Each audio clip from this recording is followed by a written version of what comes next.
I'm Felix Levine, and welcome to Unlike Me, where I sit down with fascinating people I have nothing in common with. And we're live. Jack, thank you so much, man, for coming on. We've been trying to figure this out for a while, but we're here. And you got a nice plate of sushi, hopefully in front of you, and I'm happy to have you on, bro. I appreciate you having me. What's the world that not know about you from what's online? I would say it's a tough one, but so many people always ask, they're like, how come you never post negative reviews? I think one thing that's so important to me is I always try to spread positivity. I know how hard so many business owners work and how hard like we work to get where we are. And the last thing I would want to do right off the bat is put other people down. So as much as I can, I try to wake up and I try to be as positive as I can to every person around me, because you never know when that's going to reciprocate back to you. I love that. But then I guess the natural question is, what happens in the event that you eat something that you don't like? People ask that a lot. We only post things that we like. So if we don't like it, we're not going to post it. I would never walk into a restaurant and eat it, or a small mom and pop, and be like, that tastes bad, and then go to the world like, hey, everybody, like, look at this horrible place. Because there's so many factors, and, you know, I think we'll dive into so many different things here. But in terms of food videos, there's so many factors in which, like, people prepare a meal. Right. You could walk into a restaurant and who knows, like, someone could have a bad day, or maybe an ingredient's bad that you don't know and they can't control. And it's tough to judge a restaurant solely off the first time going. Right. So if we don't like something, my food opinion might be really different from yours, might be different from someone else watching. So I'm not one to say, don't go here, this is bad food. But if I enjoy it, we're going to spread the experience, and we're really promoting like things that we love. So like, I also don't want to spend my life eating bad food, telling people where not to go. Right. Like, I'd rather go find the best things in the world. If I love it, I share it. If we don't like it, we're not going to put people down. Like, we only want to uplift everyone around me. Can you pass my phone for a second? One of the best parts about what we do, which is so kind of, let me find this, which is super fun, is when we go to these like small mom and pop restaurants and we hear their stories and we have a chance to tell their stories on a big scale, which is amazing. And we learn about like what they do and where they came from and how hard they work. And then we'll go and we'll tell their story, and that'll do a couple million views or 5 million or 10 million. And they'll message us and be like, oh my God, like, this has been the best week of our business ever. And like, that's what it's all about. Like, that is the best feeling doing what we do, is being able to tell these people's stories and then have them have a platform to shine. And they text us and they're like, oh my God, like, we had a line down 5 blocks and sold 200 pounds of meatballs because of this video. And it's awesome. It's like, whoa, like, they can have this moment to shine and just like feel so valued. Like, this woman, let me find this text. Like, moments like these, I was like, whoa, like, this is awesome. Like, this is why you kind of like wake up every morning and do what you do. While you're finding it, was this the intention when you first started? Was this positivity, or was it strictly like, let me focus on the food, and this became one of the big byproducts of blowing people up? It was always out of passion and love. So Liam, my business partner, is not here right now. Yep. He's my best friend, my business partner. He's incredible, a mentor to me in many ways. We met in Australia studying abroad. What year? Came junior year, second semester. He went to Carnegie Mellon. I went to Indiana University. Yep. We became really good friends there. We kind of fell in love in a friend way over food, and would just kind of go to different restaurants. We'd be on the beach, we'd be running around, we'd be meeting new people, and just trying amazing food. So fast forward, you know, we became friends, went back to college, senior year, stayed in touch. And then I had the account Jack's Dining Room kind of just as a way to track things that I was eating. So like, if I would go to a restaurant or I would cook, like, I kind of wanted to just track something. So I had the page Jack's Dining Room, but it wasn't anything like it was today. Right. And then Liam was in New York visiting his other friends. And I was like, oh, damn, like, Liam's in New York. Like, I haven't talked to him in a little bit. We stayed in touch, but like, I was like, oh, I'd love to see him. So he comes over. I'm like, yo, like, let's come over. And I had the account Jack's Dining Room, and I would like post a video, but again, like nothing like it was today. And Liam's like, oh, like let's make a real video. So he's like, I'm gonna be like your manager, like walk into restaurants, this is like international superstar Jack's dining room, like we're gonna go make a video. Meanwhile, with like maybe like 1,000 followers and nothing. So we kind of just, and at the time we're both working in consulting. So I'm working at PwC doing tech consulting. He's working at another company doing management consulting. Okay. So we're like pretending to do things during the day, like saying we have like doctor's appointments, and we're running around to every single restaurant just trying to like figure something out. We're like, oh, could we come do a video? And like everyone's like, get out. And then this one place was like, yeah, we'd love to have you. And we're like, let's go. Do you remember that place? Yeah, it was called Aldama. That was our first ever review. I think they closed, but I think they turned into something new. Okay. So we walk in and we have a tripod and like an iPhone and a light at the time. And we're like, oh, like let's pull this piece of lobster here and let's do this thing. Like we don't really know what we're doing. We're kind of just making our first food video. And we go back and we stay up till like 4 a.m. making this video, and we have to like wake up at 7 a.m. to do work, and we're like miserable working this corporate job that we don't like, and we're trying to make every excuse to go find and do more videos. So we post this first video, and the first video does like 250K on TikTok, and we're like, oh, like, that was we're blowing up. Sick. Like that was so cool. Like look what we just did. We walked into every single restaurant. We're like, we just posted TikTok for another restaurant, like we could do this for you. And literally like we would just like make up excuses and tell our bosses like we're busy. What were some of the best excuses? I had meniscus surgery, and I would say that I had PT like 4 times a week. And like, what are they gonna say? They're not gonna be like, you can't go to PT.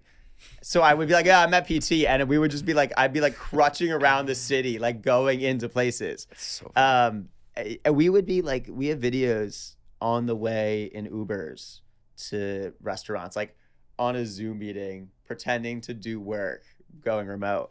But going back to the beginning, this all started out of this like love for food. Like both of us have this passion and this love for food and storytelling and meeting new people. That's really what has like driven us to go where we are and just continuously meet interesting, cool people that are doing awesome things with food and tell their stories. So we got this message from one of the restaurants that we did a video recently. We did this video probably 4 days ago. It's called the Italian ice cream cone. Oh, I saw that. I just watched that before you came here. Yeah. So that shit looked incredible. It was unbelievable. Like the best meatballs I've ever had. Stuffed meatball stock. For people listening, it was this video of it. Yeah, they like carve out the what's it called? The bread. Yes. And then they fill it with like meatball juice and like cheese and everything. Yeah. It's on your page. So she sent a message. She said, I just want you to know how much you are appreciated, and the work that you do can really change someone's life and their business. Being a single mom from losing my husband to brain cancer 12 years ago has been rough. I've worked my ass off my entire life to give my kids a good life. I know the lines will be down the block because of you. I hope you take pride in yourself for not only building a name for yourself, but for building up so many businesses and showcasing the hard work and good food we all make with our hearts. You're an angel and a really good person. You truly deserve the best. Thank you so much. God bless. That's awesome, man. So seeing messages like that, it's not like I don't immediately think like, oh my God, like I'm doing amazing work. I'm like, whoa, look at what we can do for these other people. Yeah. So that brings it full circle for all the people that are like, why don't you post negative reviews? Because you never know who's behind the counter. Right. You never know the owner. You don't know the owner who has 3 kids and lost their husband. Yeah. So like to go in and judge them off one meal is not cool versus to tell the story of, hey, this is what I experienced. I loved it. I think you guys should go try it. And that's that. And let everyone else make their decision. I think it's awesome, dude, because you're 25, 20. Just turned 26. 26. It's like, first of all, I think to have that mentality is just, it's the way that people want to continue to follow you and support you.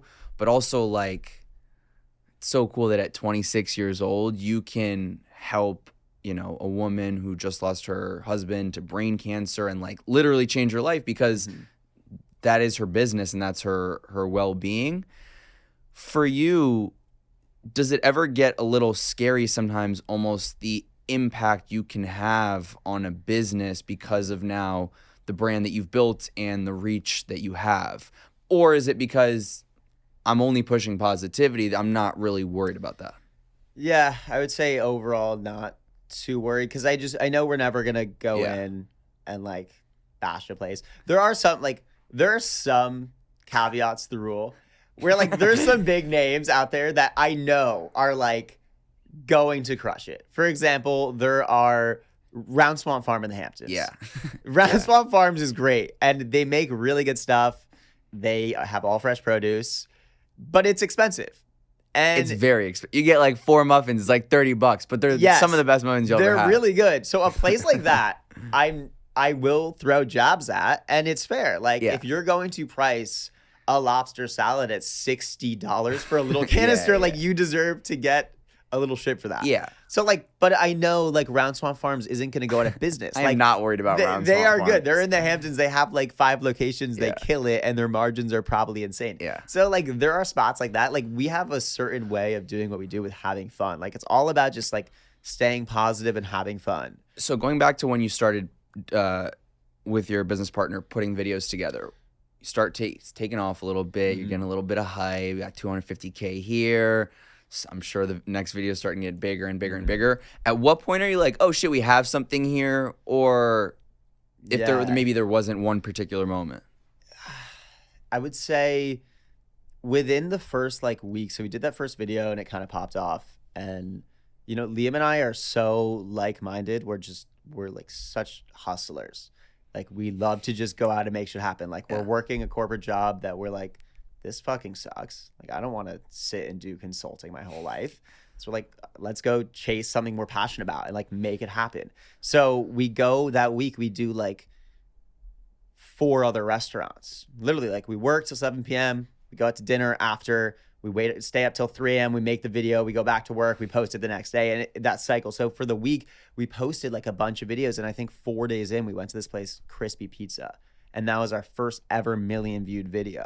So that popped off and hit 1 million views. We're like, oh my god, we gained like 15,000 followers in 2 weeks. And Liam was then gonna go back to San Francisco, and I was like, dude, you can't leave. Like, we have something. Like, clearly, we've been doing this for 2 weeks. Yeah. We gained 15,000 followers. Like, you can't go back to San Francisco. So he literally sleeps on my couch for like a month. And we just do the same thing on repeat. We work during the day. We find excuses when we can. We go out to dinner at night. We stay up till 4 a.m. We make videos. We're just like, we're hustling as much as we can to just follow this passion. And we know we're like, okay, we're on to something because it's working. We started recently. Our followers are growing and we're just continuing that hustle. I would say the moment where we kind of knew we're like, okay, something is real. We were at dinner one night at Lobster Club, probably Upper East Side, and we're getting a bunch of food. This was like, as we started to gain some followers, it was the first time a group of moms like came up to me at the table and were like, oh my God, I think my daughters know you. Like, can I have a picture? And we're like, okay, like, damn. Yeah. People, I know what this is now. They've seen it. And this guy sitting to the table next to us is like dressed really nice and kind of looking over like, what the fuck's going on? Like infatuated, like, whoa. And we go and start talking to him and he's like, who are you? Like, what are you guys doing? And he ended up being the CEO or now ex-CEO of Sports Illustrated. He was like, would you guys come do some content with us?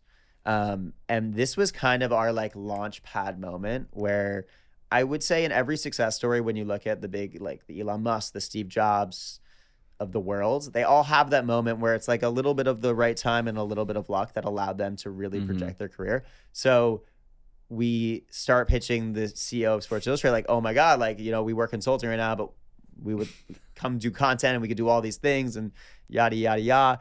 And essentially he brought us on, not in like an employee way, but like allowed us to kind of have a launch pad to do content and travel and really fully buy in, to take a chance on ourselves to know like, okay, we have some security with them. We could like quit our jobs and go all in. So that was kind of the moment where like, holy shit, we went to dinner. We met the CEO of Sports Illustrated. We got on a call with their whole team like a week later, and it actually happened. I feel like 9 out of 10 times a story like that where you meet someone who potentially has the opportunity to like unlock this door, it kind of fizzles out or it's not really meant to be. this was a scenario where like it actually led to something and we just jumped in. I was listening to this Matthew McConaughey podcast. He was like, when you're ready to do something, dive in. This opportunity arose and we were like, all right, we got to take this. What did your parents think? Are they like, bro, what the fuck with the food videos? Like, get out of here. My parents have been the biggest supporters. I learned to love food from them. Yeah. So like they were stoked about it. They're like, oh, this is so cool. Like you can do this as a job. Keep going. So, because I think it's obvious, like the business aspect is top of mind, and you guys are both very keen, and you can even tell from the content it's very strategic, right? Once you started diving in, Yeah. when did you understand more of the business behind it, the business opportunities behind it, and how to ultimately scale the business? I mean, even like always rocking the Yes Chef hats, right? Yeah. Like I imagine that's a good revenue stream for you guys. But also, I'm curious what it looks like more and how you scale that. Yeah. Liam and I, like you said, we've always had this like strategic approach to what we do and have taken it really seriously. Like we're super passionate about it and it's fun, but it's not like, oh, let's just go make a video. Like the amount of work that goes into each you video could is tell. insane. Like Liam is one of the most diligent thinkers I've ever met. He's so detail oriented and will think about how every piece of the story adds up to the whole video. So I think it starts with the video production and thinking about, okay, when we walk in somewhere, like why do some videos do well? Like people love stories. So let's make a story out of this. It's not just, oh, you get this burger. Like, no, you walk in and they cut up the meat in front of you and then the chef kind of like grinds it up and then they have a table side or a street side like window where they press the burgers in front of you and really create like a whole story around it. And then I think as you grow your viewing and your following and you start to grow a page and you kind of build a brand, then it starts to pique interest. And I'd be so curious to hear like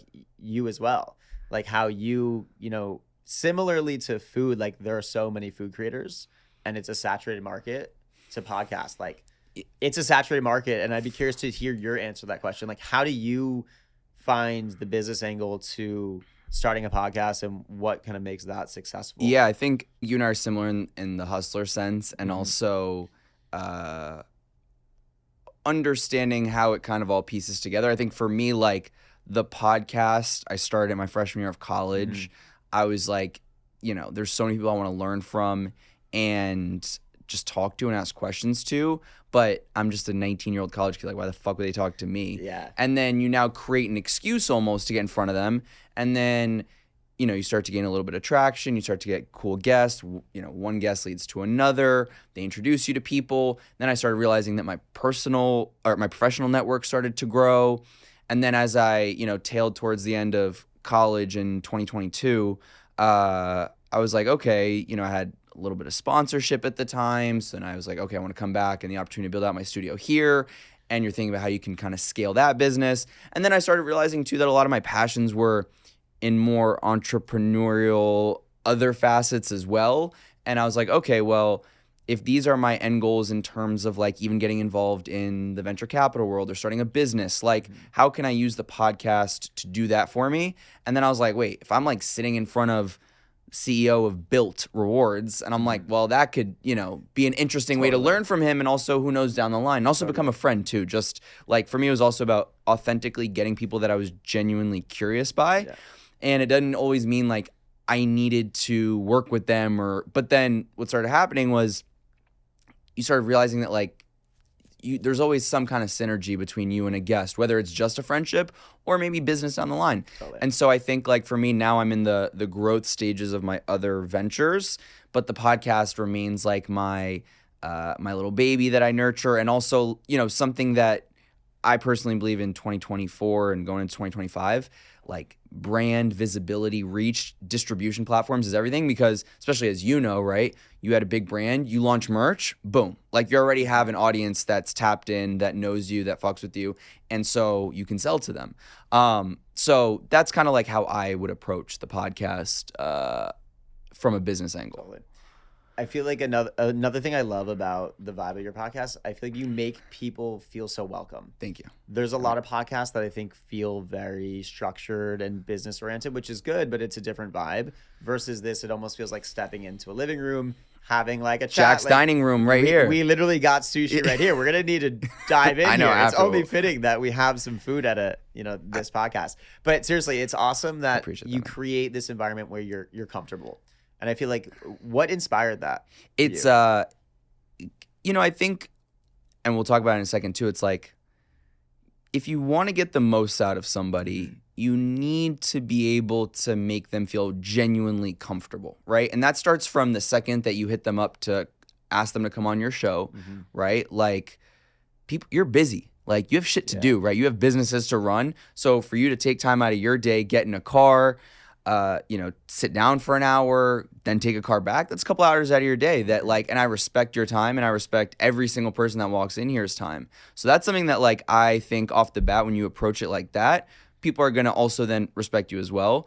And then I think, the environment, like get you water, food in this instance, Totally. right? Like stuff You like feel at that. home. Right. And so then it's like, okay, well, if you want to get substance out of somebody, you got to create the environment to get that substance. And so that's like really been my approach. Curious for you, when you started to grow, and how did you kind of like stay grounded? I know for a lot of early 20, mid 20-year-olds, like to have hundreds of thousands, millions of people watching you weekly or daily sometimes can be overwhelming. Did you ever have an overwhelming moment, or were you like, fuck it, I was meant to be here, let's go? A little bit of both. Yeah, I don't know if I ever had like a full overwhelming feeling. I think the most important part is just surrounding yourself with the right people and not kind of changing up. Like, I have a really amazing group of friends that I made in college and that I've had, in high school before I like started Jack's Dining Room. And I don't think that any sort of fame should change the person you are, any sort of recognition, whether you call it like fame or following, whatever it is. But yeah, it's like if you surround yourself with the right people who love you for who you are, whether or not you're making content or you're doing whatever it is that, people watch in the world, like then you're going to continue to be the same person. Question for you specifically for the food stuff. Yeah. There's a lot of people that do food content, right? Food critics, especially with the rise of TikTok in the last 4 or 5 years, like that was like a popular one, I feel like, especially if you didn't want to like talk necessarily about yourself, it was like an easy one to talk about or a topic to talk about. Why do you think you've separated yourself from the pack of people that wanted to do food content? I think it comes down to just the energy and the personality that you bring and showcase through food. Like, food is a vehicle that so many people in the world love. Yeah. Doesn't matter where you live. It doesn't matter your age, your gender. Like, everyone loves food. So first off, you have this amazing vehicle that like everyone looks forward to going out and trying new foods and hearing stories. And then it comes down to, I think, how you go about it. So many food channels kind of sit in a car or sit down and talk the specifics of like the acidity of this item. And when we kind of started doing food videos, we're like, damn, like I would fuck this burger. Like, this shit's so fucking good. Like, I want it to feel like it's you and your boys or you and your girls eating, and across the table is me there. That's the vibe that we give off, where it's like, this isn't anything different. It's not like elevated. What I love is we do everything from like the side of the road street taco and burrito to a Michelin star experience and treat it the same way. The $250,000 experience. That was a recent one. That was recent. That was awesome. There's kind of a funny story of like how we got to those experiences, which has been super fun to go and try for the first time. But yeah, I think it's just the energy that you bring into a video and the relatability. But the production level too. It's absolutely. It's for people that are like content world, content adjacent, whatever, to make the videos that you make is a lot of work, I would imagine. It's a ton. That is the biggest, I guess, like, that's the biggest misunderstanding when it comes to content. So many people are like, oh, this looks so awesome. Like, this is amazing. And it is super fun. but it's so much work going behind it. Similar, I'm sure, to a podcast. Like a Yeah. podcast, everyone wants to start a podcast and Yeah. sit and talk with their friends about some cool idea. But then you need to set up the studio. You need to edit the clips. Biggest You pain in need the to ass. get the good lighting. So the same thing. I've said this, before. Liam is essentially the Christopher Nolan of short form. Okay. He can see and create stories unlike anyone else and kind of direct and produce things in such a way that's just like almost magic. Like you can almost look at something that doesn't exist and boom, there's this incredible story around it. And then it's kind of the perfect yin and the yang. Like we have this relationship where I'm kind of the guy that's like, oh no, like let's go try this, Yeah. let's go do this, let's go eat this. And then he's very like, okay, but here's how we're gonna do it, and we're gonna focus it. So like really channel and harness that energy and then like shoot it in such a way where it's like, whoa, okay, that was like the perfect combination of planning and executing and just bringing this like fun vibe. I think another thing too is, and I like this a lot about your podcast and your vibe, is not taking yourself too seriously in a good way. Like always be serious about what you do and care about what you do, but have this attitude that like nothing is super serious in the sense that it needs to be like, oh my God, like this small detail of the food isn't to my liking. Like have fun with it, enjoy it. And that's, I think, what has allowed us to just do our thing. And people probably relate to that, where it's like I'm getting dinner and I'm at Chipotle eating with my friend, and when I watch a video I feel the same way I do watching this video as when I'm with my friend here. What's a $250,000 dining experience like? So that one was really cool in Las Vegas, and there's a funny story how we kind of got into the experience world. Liam and I love to travel, we love to eat good food, so we're like, okay, how can we kind of expand Jack's dining room to be, just eating food, like Jack's experience room. Yeah, somewhat, because there's food in all experiences. When you Right. fly to a new country and you get on a plane, there's food. When you go to a sports game, there's food. So we're like, okay, food is this base that everyone loves, and we can apply it to a bunch of things. So we're going to a Drake concert last year at MSG, and this is when we're still, we're like hustling and we're kind of like growing, and we have like regular tickets that we got, but we're like no, like Liam and I are always like, okay, we need to get better seats. So how can we further this? We're like, all right, we got to sneak into the clubs. So we're like, all right, we're going to go, we're going to like sneak into the club section just to like experience it. So we go in, we like go to sneak in. Actually, I remember we walk in and we're like trying to get past the security guards, and I'm talking to him, and Liam gets past and I'm left behind. I'm like, no, like Liam's in, but I'm not. So now I'm like, all right, I'm getting in. Like I'll do whatever it takes to sneak into this club. So I finesse another way and I sneak in to the club section, and we walk into a box, and like my dumb ass is thinking, I walk into a box. So I'm like, I call Liam. I'm like, yo, Liam, I just found like a box, like come through. It's empty. Like thinking that there's an empty box at the Drake concert at MSG. 2 minutes later, this whole group walks in. And I'm like, fuck. The guy's like, yo, like this is my box. I was like, oh yeah, like just taking a phone call. And then I'm wearing the Yes Chef hat. This was at the beginning of the Yes Chef hat, which honestly was the smartest thing we've ever done, because it's such a symbol. Yeah. For us, we're always meeting amazing chefs and we're always in really cool restaurants. So we're like, and we are always wearing hats in videos. So we're like, why not just make a hat that's ours that we can sell? Did the rise of the bear No, help everyone this? asks that. I'm sure. That's why I just wanted to ask it. Did it help? Maybe, but no, it doesn't have anything. There's nothing like even like trademarked by the bear. No. This is like a very common out. Yeah, Like, I mean, everyone, I've seen Yes Chef hats all over. Bon Appetit, a bunch of people have Yes just Chef want hats. to clear that up for the people we listening. just are always like around chefs and love food. So we're like, Yes Chef. And it was really smart because now we wear it in every single video and it's so recognizable. It just stands out. It's huge. When we snuck into the Drake concert, that was kind of the beginning of the Yes Chef hats. So this dude was like, oh, are you the food guy? Like, I love your videos. He was like, yeah, this is my suite. If you want to stay, like, pull up. And I was like, oh, shit. Like, yeah, I would love that. So I called Liam. I'm like, Liam, like, get here right now. Like, this guy, like, has seen the videos and he knows. So we make a video from the concert in this suite. We're like, this is what's like at the Drake concert in a suite at MSG. And it does really well. And then that kind of one thing leads to the next. One of the next big events we did was we went to the Lakers and they had this new box. And we actually like, again, kind of like finessed into another section and made a video about the other section. Wait, hold on. How do you get into all these sections? Like these things are usually pretty like well. If you have It's okay. enough We finesse, can talk about it after. you Yeah. just have to have the right amount of riz to the security people and get it. So that Drake one led to the Lakers. Okay.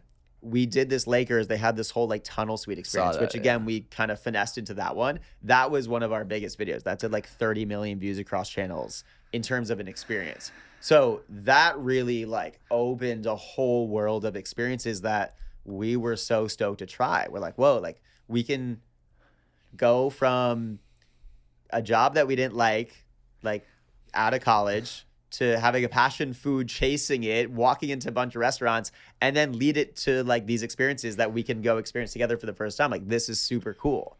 You know what's interesting? I had Brian Kelly, the points guy. You familiar with him? Yeah. Last week here. That episode will be out a little bit later. And so his whole brand, for those not familiar, is like everything credit cards, flying, like experiences.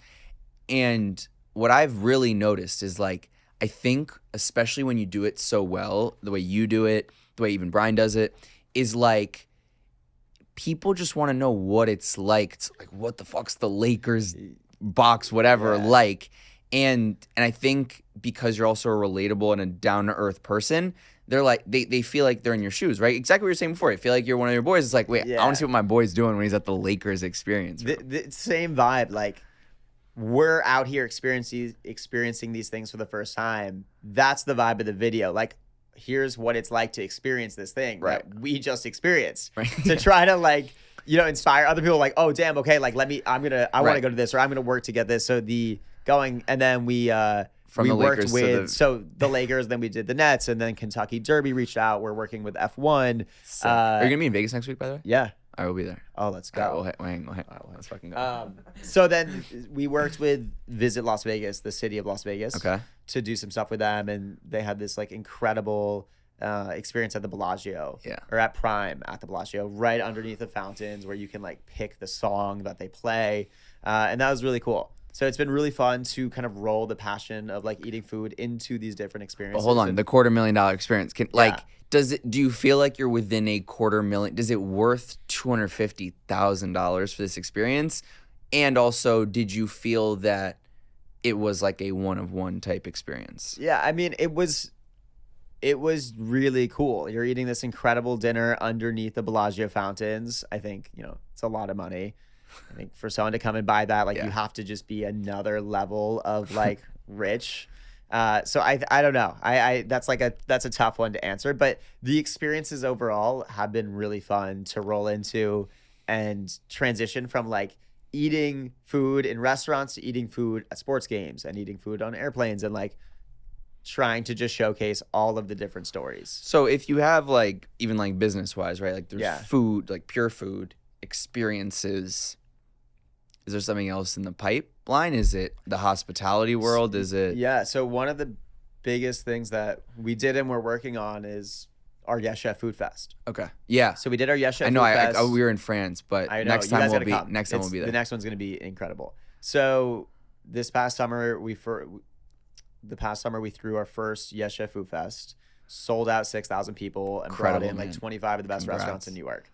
And that was awesome. It wasn't just like a normal food festival, not to throw shade at other people, but like there's the smorgasburgs and the Eats Cons of the world, which are cool, but it's you go, you buy food, and you kind of sit and eat and you leave. Like it's cool restaurants and they do unique things, but what we wanted to do is all of these experiences that we've had the opportunity to go try and travel and see, anytime we were like, oh my God, like that was insane. I remember when we went to this sushi restaurant and they had a whole bluefin tuna cutting. We're like, holy shit, I've never seen that. Yeah. So we took pretty much 2 years of knowledge of eating around and traveling around the world, all this data of things that we loved, and we brought it into one festival to not only make it a food festival where you go and you kind of have amazing food at different restaurants, but you can experience things that you haven't seen before for free. So included in every ticket was a bluefin tuna cutting. We had people walking around having fresh shucked oysters when you walk in. We had caviar bumps. We had Chip City make a custom one-of-one cookie just for the event.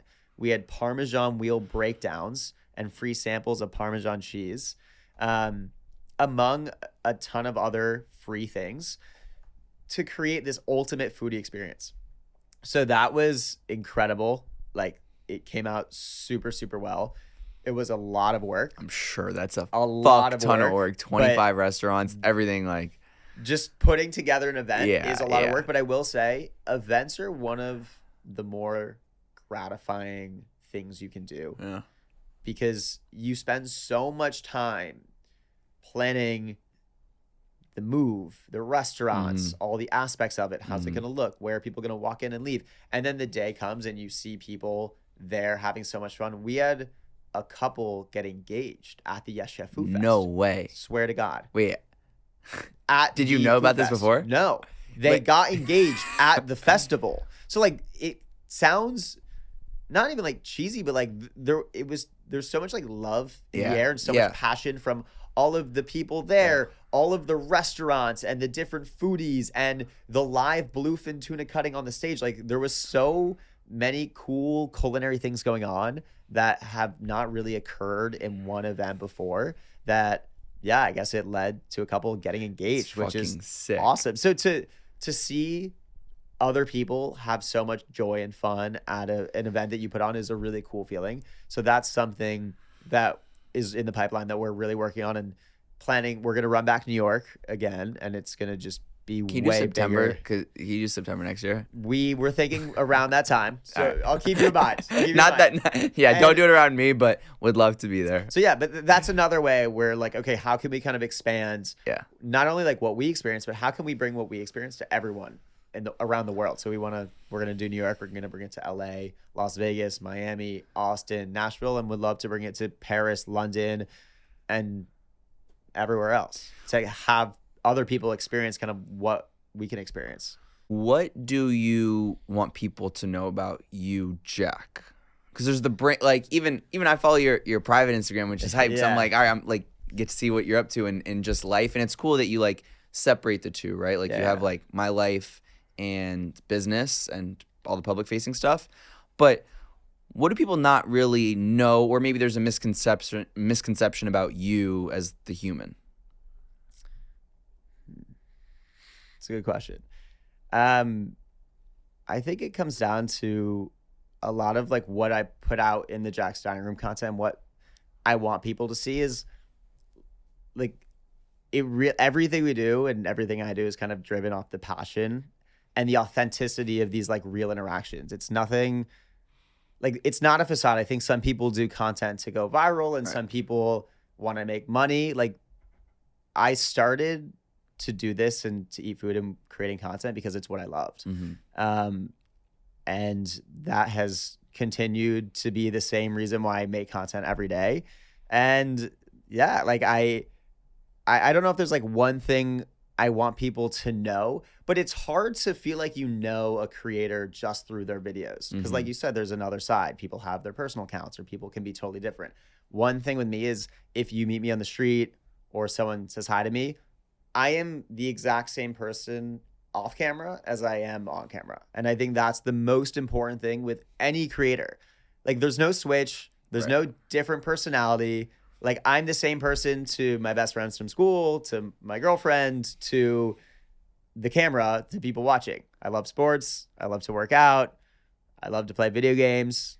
I'll cop some Fortnite dubs here and there. I'll play some Call of Duty. But like, I don't know. I'm the same person as before and just doing what I do because I love it. We all have our insecurities. What are you most insecure about? That's a good question.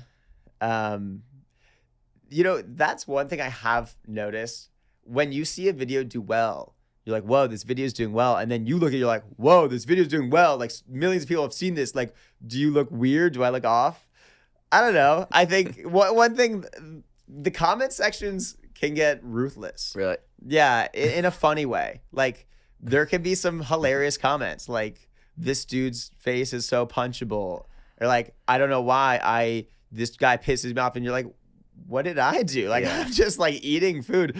I don't know. I think people would be like, oh, when you eat food, like I never see your upper teeth. And then I'll go back and I'll watch videos. I'm like, oh no, like, do I not have upper teeth? I don't know. And it makes you think about like these small factors that no one else, when you're insecure about something, like you're the one that looks at it in the mirror every day. No one else knows. Well, that's why I asked you the question, right? Because everyone has a different answer to it. And it's all, and then you end up being like, when you say it out loud, sometimes you're like, wait, actually, this is so silly. I know. What about you? What would you say is because you're on a podcast. Yeah. People watch you. What's your biggest insecurity? My biggest insecurity. Well, actually, right now, this is very pertinent to even today. This last 6-12 months, my hair has been thinning a little bit. Okay.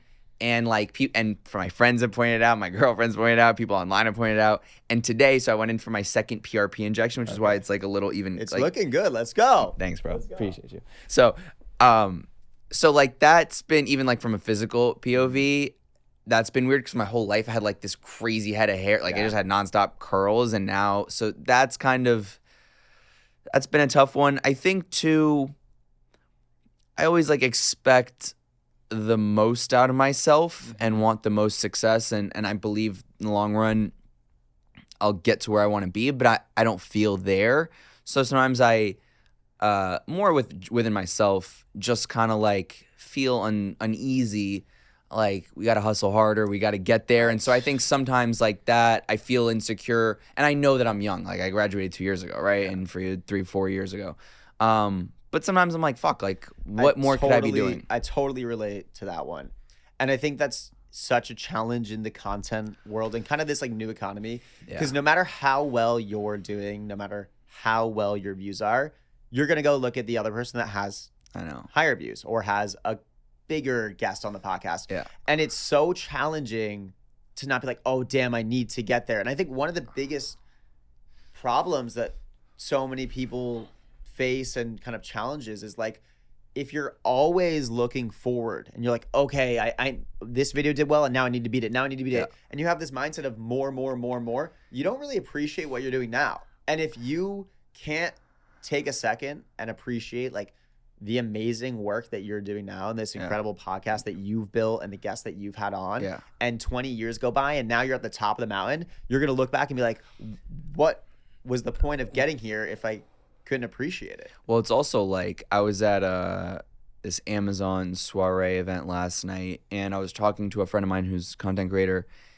and he was telling me that he's like very burnt out, right? And as someone who's like big and does really well, and you can tell, I think, that especially, it's not even just in the content world, but I think young people in general, even if you're working a corporate job, whatever it might be, it's very easy, especially now with socials, to compare, and also to like, totally. If you're used to 1 million views, if you get 800,000, you're like, yo, this shit's trash. But then you're like, wait, hold on. 23-year-old Jack with 800,000 views would be jumping naked on the street with joy. So it's like, and I had this conversation with him last night where he's like, dude, my serotonin levels are like fucked up, where like I now get like depressed if I do XYZ, and you're basing it off numbers and likes, and like, yeah, of course it matters for business, but then at the end of the day, you're just like, is this how I want to like engage with life forever? Totally agree with that.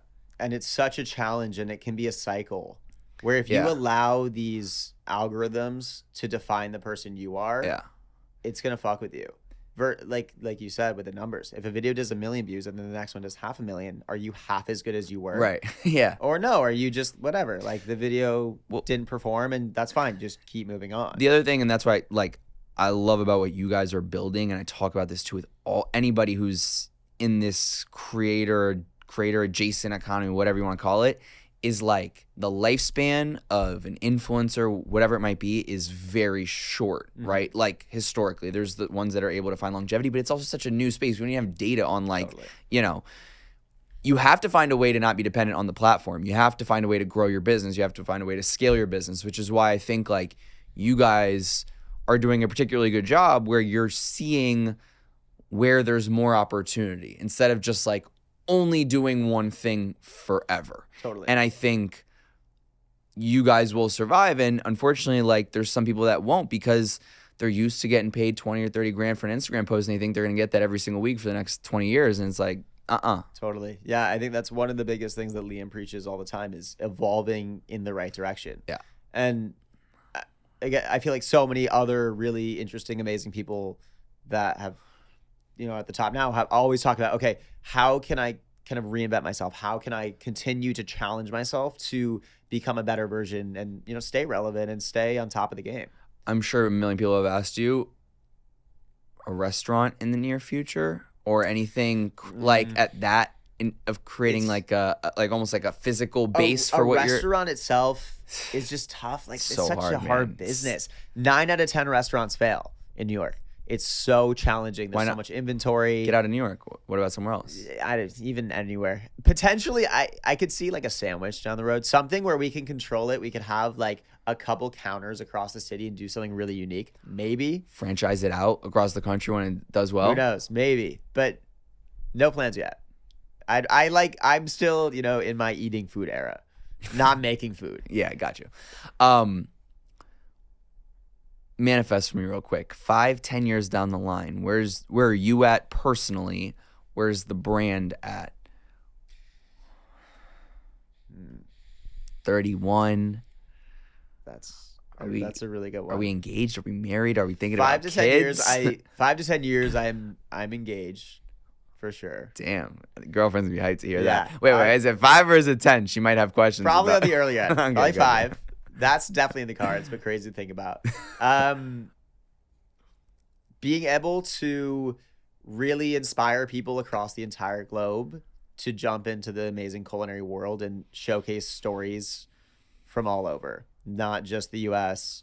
I would say like Anthony Bourdain did such an amazing job of connecting people all around the world. So doing it in more of a younger, like my personal style, but I would love to kind of fill that void of like, okay, who's the person that can showcase these stories from across the world and connect all walks of life through food. And then also on the food festival side, like create the Tomorrowland of food with Yes Chef Food Festival and have that span across the entire country and have like Yes Chef Food Fest become the standard for like what an incredible food experience is like. So I'm really excited about both those things. And then continue, I would say another big thing is like we're building YouTube.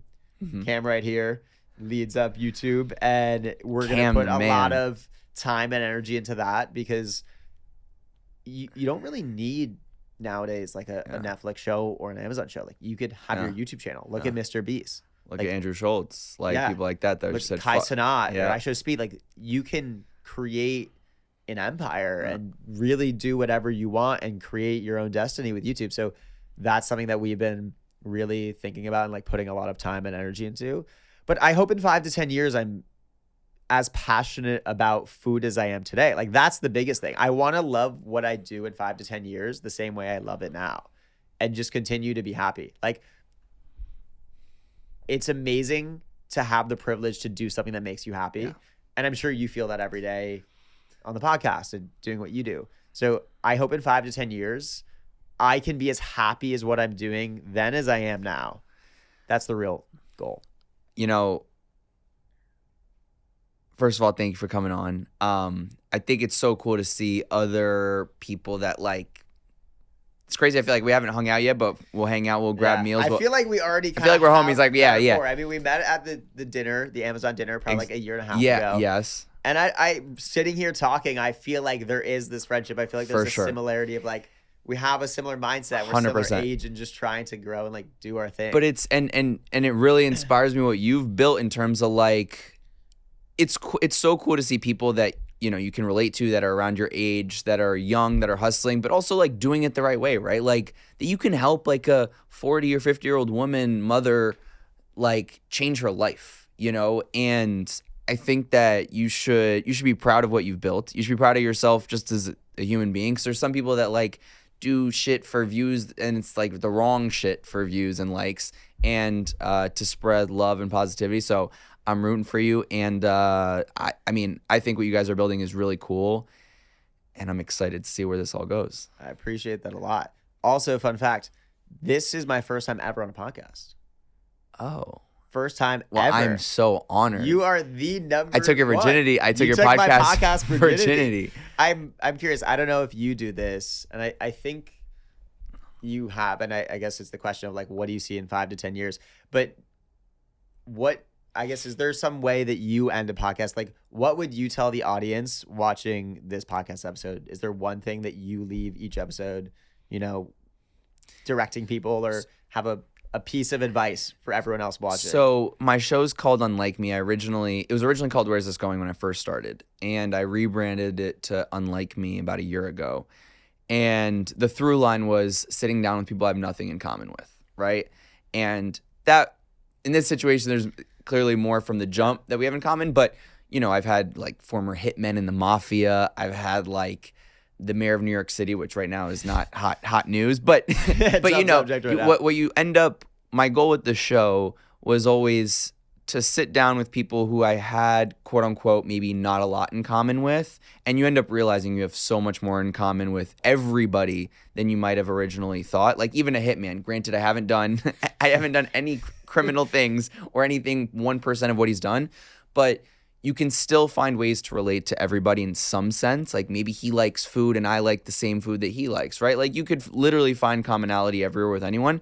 So it's not that I leave the show with one specific thing or memo, but I hope that the audience and I hope that people can see that like we all have more in common, even in this like election, however anybody feels about it. Like it's okay. Like your neighbor's your neighbor. If they voted this way, voted that way, still treat them with love, still treat them with respect. Try to understand why they had the opinion that they had. And I think it's kind of, trying to spread a good energy as well. Totally. And in 5 to 10 years, what do you see for yourself? And what do you want? Man, some thriving businesses. I want to be part of this next generation of young people that are doing things the right way, understanding people's needs and wants, pain points, trying to solve for pain points, finding the commonality in terms of like, even from a business perspective, like how can I make someone's life better and also grow a business around that? I don't know. I think, and then also on a personal level, we're getting a dog next month. So like, I was going to say, engaged, married? 5. Yeah. I think all that. I think okay. I'll hear it. I'll hear about it if we're not there in 5 or 10 years. So definitely all of that. 10 years, definitely kids. I mean, probably closer to the 5 than the 10 for sure. But I forgot about that. 10 years. 10 years. Probably have kids. Yeah. That's Dude, crazy to think about. I can't even Jack's think about, mini dining room. Jack's mini dining rooms. I'll just have more Jack's dining rooms. I'm just so many rooms. just gonna produce 100 Jack's dining rooms. There's gonna be Jack's dining room. There's gonna be Jack's experience room. There's gonna be Jack. There's just gonna be a bunch of new rooms. There's so many rooms. I'll just reproduce in a way that like I'll just make them make more content. They'll just be like little minions. Yeah, I'll just have 50 of them running around creating new ways of content, unlocking new doors. I love it, dude. Yeah. All right, we gotta dig into the sushi. Before we stop recording, we gotta get one little bite in here. Yeah. All right. I used to hate wasabi. Oh, but now you're a fan? The only food that I don't like is wasabi. No, well, and I like wasabi now. I like low key started getting obsessed with it. The only food I don't like is mustard. I hate mustard. When I was a kid, my brother like held me down and made me eat mustard. So it's a trauma thing. And it like made my face red and I hate it. But okay. And I used to hate wasabi. But I just started loving it. Low key, my girlfriend put me on, and I put it in. I mean, this is not like a slut for ginger. I love ginger. This is not like a new technique, but I just kind of became a big wasabi guy. I could down just barrels of ginger. No, me too. Yeah. Have you been at Kazunori? I have, yeah. So like I love Kazunori, but sometimes it's like a little small in the ginger. I have 15. I'm like, guys, like right when I said, I'm like, all right, I'll save you some time. Bring me a fucking pound of ginger. Bro. Because also sushi's not that filling. So I need like hella ginger to feel something. You know? Cheers. Cheers, bro. They're great. There's something about New York City takeout sushi that hits different. I agree. Like, this is like my spot. It's such a New York thing. I feel like I don't know why I'm convinced that nowhere else in the country does like takeout sushi. Like it's such a New Yorker thing to get takeout sushi. So you know what I've struggled with? Like West Village, Soho, Tribeca. What's like all the sushi spots are like really fucking nice Alright. and expensive, but I want to hear like a spot that like I could you. go in. I got you. Tell me. The perfect takeout spot. It's called 295 Mercer. Okay. It used to be this like high-end chef who did one of those like nice expensive places. There's no seating. There's like actually 4 seats in there. But it's pretty much takeout only, but like really, really good quality, but great prices. So that's like the go-to if you want super high-end but affordable sushi. Also, how could I leave my other boys out? I have another spot. Who? This is probably Tell me. pound for pound my favorite sushi in New York. Sushi Hatsun. It's in Chinatown. Wait, okay, yeah. Again, very good quality. They get fresh fish from Japan like every day, but really good price. 3 rolls, like $28, and it's amazing quality. I've never seen a more efficient sushi restaurant in my life. They have about 10 workers making sushi, and they have about 10 people just packing bags, and Uber drivers are just coming in and out the entire time. They have like 3 tables there. You will find me always sitting at the table. I'm like the only person that goes and eats there. That's like my go-to date spot. Okay, so 295 Mercer 295 and Mercer and Sushi Hatsun. Those are my 2 sushi spots. Boom. Anyways, thank you, bro. Appreciate you. Appreciate you for having me up.